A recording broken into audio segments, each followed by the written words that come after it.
In the 9th century, smoke curled above the workshops of ancient China, where blacksmiths hammered glowing metal while strange new powders bubbled inside clay pots. Soldiers still relied on bows, spears, and swords, but hidden among alchemists searching for an elixir of immortality, something entirely unexpected was beginning to change the future of warfare. A simple mixture of charcoal, sulfur, and saltpeter had revealed a terrifying secret. When ignited, it exploded with incredible force.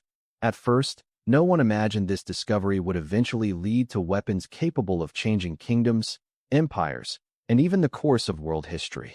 The greatest mystery was no longer how to defeat an enemy with strength alone, but whether fire itself could become a weapon. The earliest experiments were anything but controlled.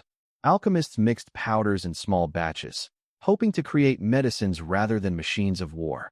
Instead, they witnessed flashes of blinding light, roaring flames, and violent bursts that shattered containers. These accidental explosions were dangerous, but they also revealed an extraordinary source of energy unlike anything people had seen before. What had started as a scientific curiosity quickly attracted the attention of military commanders. That discovery created another challenge. An explosion by itself was impressive, but it disappeared in an instant. Soldiers needed a way to direct that force toward an enemy. Craftsmen began attaching bamboo tubes to spears and filling them with gunpowder. When lit, they blasted streams of fire, sparks, and thick smoke toward approaching soldiers. These fire lances frightened horses, disrupted enemy formations, and proved that controlled explosions could become practical weapons. However, something unexpected happened. During some battles, bits of pottery, stones, or scraps of metal accidentally shot out of the bamboo tubes with deadly speed. The explosive gases were not just producing flames. They were pushing objects forward with tremendous force. This accidental discovery revealed a revolutionary principle. An explosion inside a closed tube could launch a projectile much farther and faster than any human arm. The next breakthrough came when bamboo was replaced with cast bronze and iron. Unlike bamboo, metal barrels could survive much stronger explosions without splitting apart. Blacksmiths carefully shaped thick tubes, sealed one end, drilled a tiny touch hole, and packed them with carefully measured gunpowder. A stone or metal ball was placed inside before lighting the fuse. For the first time in history, a true hand cannon had been born. It was crude, heavy, inaccurate, and painfully slow to reload, but it had crossed an important threshold. Fire itself had become a machine. As these primitive guns appeared on battlefields, they introduced problems no army had faced before. Moisture ruined gunpowder. Weak barrels sometimes burst in the shooter's hands. Reloading under enemy attack was dangerously slow. Yet despite these flaws, commanders recognized their terrifying potential. Unlike expert archers who trained for years, ordinary soldiers could learn to fire these new weapons with far less practice. Warfare was beginning to change forever. News of these inventions slowly traveled westward along the Silk Road through merchants, travelers, diplomats, and invading armies. Knowledge of gunpowder eventually reached the Islamic world, where scholars and engineers improved its formulas and military applications. Later, European kingdoms adopted the technology, experimenting with stronger metals, better casting techniques, and increasingly reliable firearms.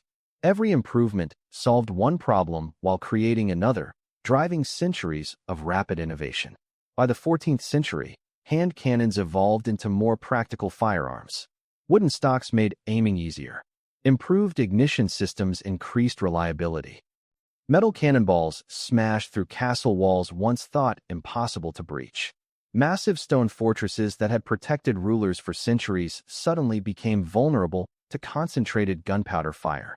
Architects had to redesign castles with lower, thicker walls capable of surviving artillery bombardments. But the transformation reached far beyond architecture. Entire military strategies changed. Knights wearing expensive armor found themselves increasingly threatened by inexpensive gunpowder weapons. The balance of power shifted away from individual warriors and toward organized armies equipped with firearms and artillery. Technology, rather than physical strength alone, became the deciding factor in many battles. Scientists and craftsmen continued refining every part of the firearm. Stronger steel barrels allowed more powerful explosions.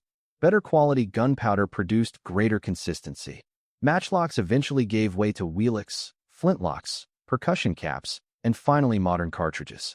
Each invention built upon the same simple principle first revealed centuries earlier inside those early Chinese experiments. Rapidly expanding gases inside a closed tube could propel a projectile with tremendous force. The story of guns was never the achievement of a single inventor working in isolation. It was a chain of discoveries stretching across centuries, cultures, and civilizations. Chinese alchemists uncovered gunpowder by accident. Blacksmiths transformed fragile bamboo into durable metal barrels. Soldiers discovered better ways to use these weapons in battle. Engineers across Asia, the Middle East, and Europe refined each generation until firearms became one of humanity's most influential inventions. What began in the workshops of 9th century China as an accidental chemical discovery ultimately reshaped warfare, politics, exploration, and the rise of global empires.